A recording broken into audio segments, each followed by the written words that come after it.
ज़रूरत है हमारे क्षेत्र में डिग्री कॉलेज की। युवाओं के लिए स्पोर्ट्स में प्रोत्साहन की कमी मुझे दिखाई देती है।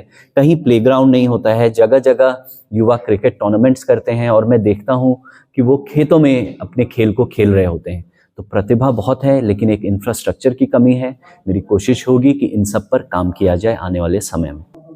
24 जनवरी को भारत रत्न कर्पूरी ठाकुर जी की 101वीं वर्षगांठ है, जिसको मनाने के लिए तेजस्वी जी पटना से चलकर आ रहे हैं और मधुबनी जिला के समस्त कार्यकर्ता इस कार्यक्रम को सफल बनाने में लगे हुए हैं और बहुत अधिक संख्या में जनता भी वहां पहुंचने का काम करेगी और हम सब मिलकर भारत रत्न कर्पूरी ठाकुर जी की 101वीं वर्षगांठ मनाएंगे और उन्हें याद करेंगे। लालू यादव जी के हनुमान कहे जाते हैं, भोला यादव जी, उनके तरफ से इशारा हुआ है कि फुलपरास से तेजस्वी जी विधानसभा का चुनाव लड़ सकते हैं। ऐसी कोई जानकारी आप लोगों तक पहुंची है और अगर ऐसा होता है तो ये कैसे संभल गया? देखिए, ये निर्णय पार्टी का रहेगा।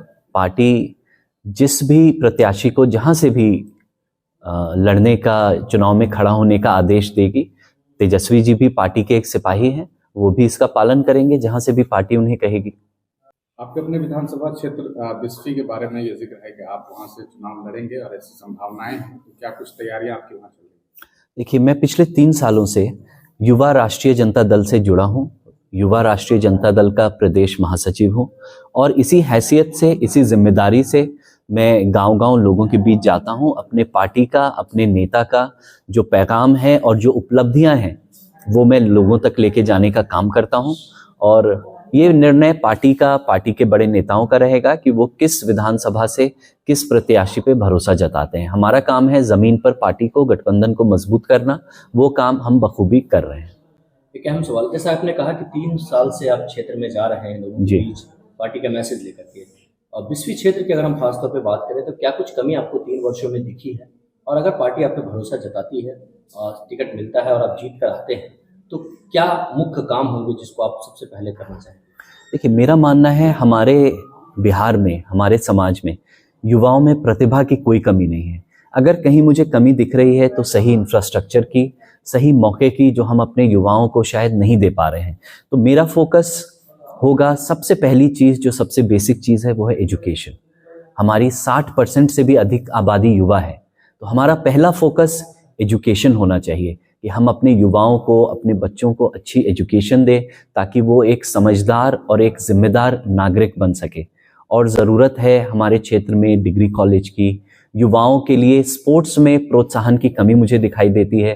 कहीं प्लेग्राउंड नहीं होता है, जगह जगह युवा क्रिकेट टूर्नामेंट्स करते हैं और मैं देखता हूं कि वो खेतों में अपने खेल को खेल रहे होते हैं।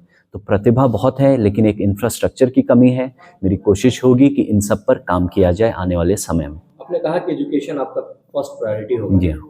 एजुकेशन को लेकर एक माइनॉरिटी अल्पसंख्यक आवासीय विद्यालय बिस्फी में बन रहा था, जो कि जिला में एक बनना है, जो कि बिस्फी में बन रहा था। जी हाँ। उसको भाजपा के विधायक हरिभूषण ठाकुर बुचौल जी के द्वारा जबरन रुकवा दिया गया। 3 महीने लगभग हो गया, लेकिन अब तक उस पर काम चालू नहीं हो पाया है। हालांकि काम चालू हो गया था और टेंडर आ चुका था, ठेकेदार आ चुके थे, लेबर आ चुके थे। 2 दिन काम हुआ और तीसरे दिन उसको बंद करवाया गया और अब तक किसी भी विपक्षी दल के नेता को उस पर बोलते हुए नहीं सुना गया, चाहे हुकूमत होने के कोई भी नेता हो। क्या कहेंगे आप उस पर? देखिए, मेरा मानना है सबसे पहला फोकस हमारा एजुकेशन होना चाहिए और जहां बात एजुकेशन की आए तो हम सबको एक प्लेटफॉर्म पे आने की ज़रूरत है। चाहे हम किसी जाति के हो, किसी धर्म के हो, किसी पॉलिटिकल बैकग्राउंड के हो, हम सबको एक पेज पर आना चाहिए, वरना नुकसान हमारे बच्चों का ही होगा, हमारे युवाओं का ही होगा। किसी बाहर वाले का या विदेशी का हम नुकसान नहीं करेंगे, हम अपनों का ही नुकसान करेंगे। तो जहां बात एजुकेशन की हो, हम सबको मिलजुल कर एक कदम मिलाकर आगे बढ़ने की ज़रूरत है और ये एक माइंडसेट हमें रेडी करने की ज़रूरत है।